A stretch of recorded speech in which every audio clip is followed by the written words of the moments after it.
This is a follow-up video to the review I did of the Viltrox DC-550 Pro monitor. I've actually done a couple of videos on that. I think the first one I did was how to set the language to English, and then I did the review video, and then I did a follow-up video about trying to upgrade the firmware. So stay tuned and I'll give you an update on the firmware issue. But first I wanted to talk about the LUTs. So I had a question in the comments on the previous video about how do you set up the LUTs and get them loaded on the Viltrox. So I'm just going to show you how I did it. I formatted an SD card on my computer. I'm using a 32 gigabyte card and I've tried it with a 64. That didn't work. It worked one time, but it didn't work the second time, which was kind of strange. It is a bit finicky with the SD cards, I will say that. So I have the Viltrox monitor hooked up here, and I've got the XT5 just on this little flower here, and I'm sending it out in F-Log. So it's coming into the monitor, and if I double tap, I'll be able to go to the LUT table here, and then I'll be able to choose the LUT. So you can either choose F-Log, which will just show you what it would look like, I guess, in Rec 709. There are no instructions about this whatsoever, so this is all guesswork at this point. But based on what I'm seeing, that appears to be the case. So if you wanted to use the custom LUTs, you can just go over here and tap on that. And it'll pull up a list here, right here on the side. And then what I would recommend doing, trying to use the touch feature with these things so close together, doesn't work out very well. So I'm using the dial and I just go down to the one I want. So this second one I've got is a custom LUT that I made in DaVinci Resolve, and it is a black and white. If you press that button, it will switch over and you can see that this is now black and white. I've got another LUT, also another custom LUT that I did. And you can also download onto the SD card some other LUTs that you can get from DaVinci Resolve or from the Fujifilm website, so you can copy those down as well. So I'll show you just how I was copying the files. I formatted the card for exFAT on my Mac, and then I copied some files onto there. So the interesting thing is, on here, if you take out the SD card, it remembers the LUTs that you've got here. It won't pull up the list to show them to you anymore, but it'll remember the last one that you were using. You can switch back to the regular F-Log, you can go to V-Log, S-Log3, these are all for different camera brands, and you can come back and go back to this one, which was the black and white. If I turn it off, it comes back to the F-Log. If I turn it back on, it comes here. So let me just show you. I'm going to shut this off for 1 sec. This is another card I formatted. I put the same information on there. It's a 64 gig card.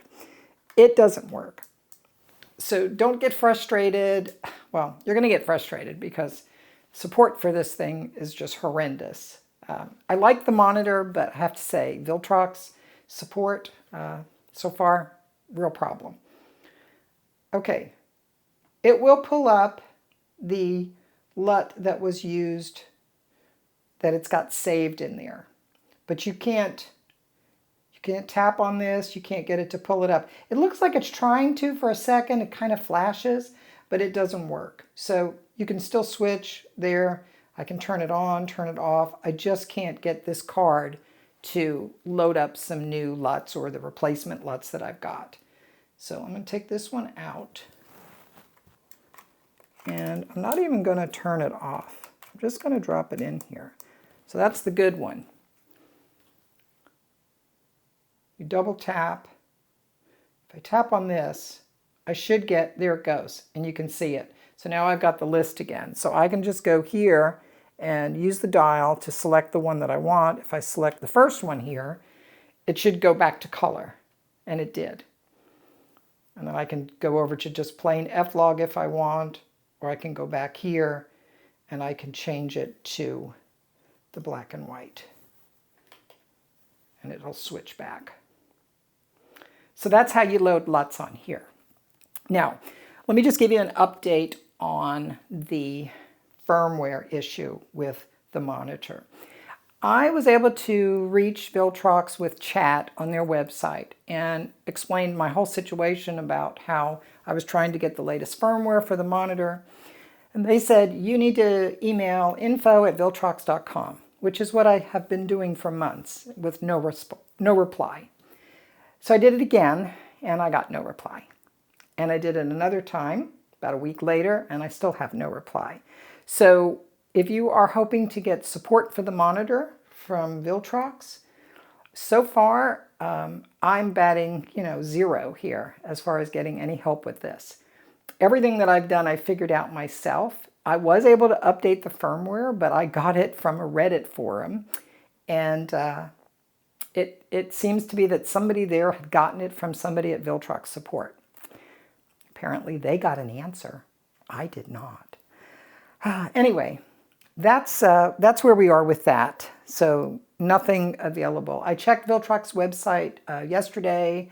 There's still no firmware available for the monitor. They have firmware available for their, for their lenses. Like, so I have the Viltrox 13 millimeter, and they have firmware available for this. You can use the USB on here and go ahead and update your firmware, but there's nothing available. You can get LUTs from the website for the monitor, but you just cannot get any firmware update.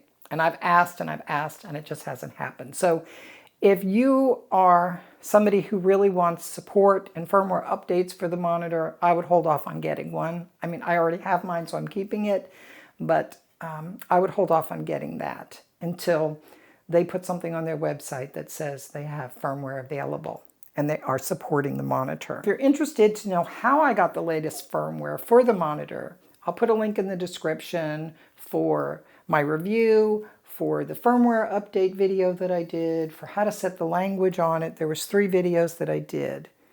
And finally, just one other note on here is if you want to, and this is something with the Fujifilm camera. So it's on my XS20, and it's also the same issue, or not an issue, but it is the same functionality on the X-T5.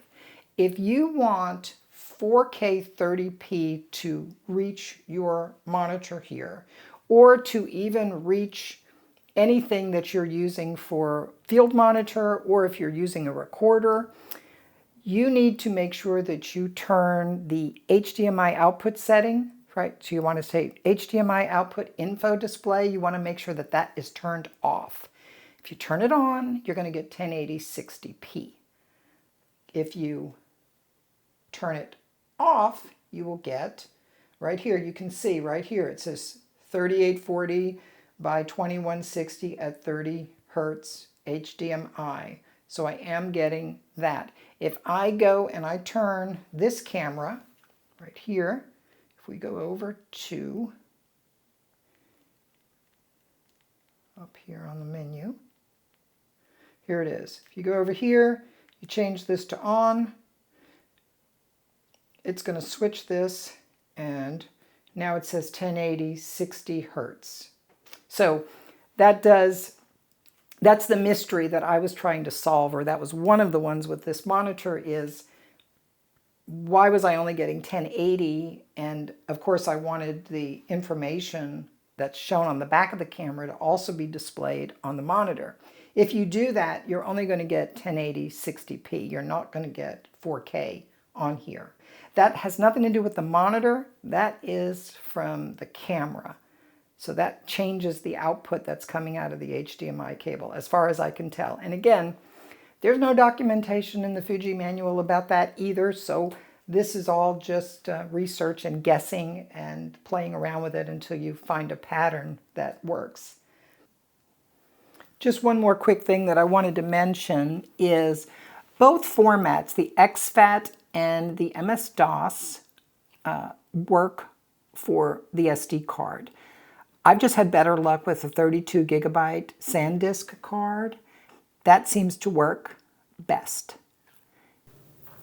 I formatted this with my Mac. Here's the 32 gigabyte card, and I just go here and go down to either exFAT or MS-DOS FAT. Either one seems to work just fine, and then I erase it.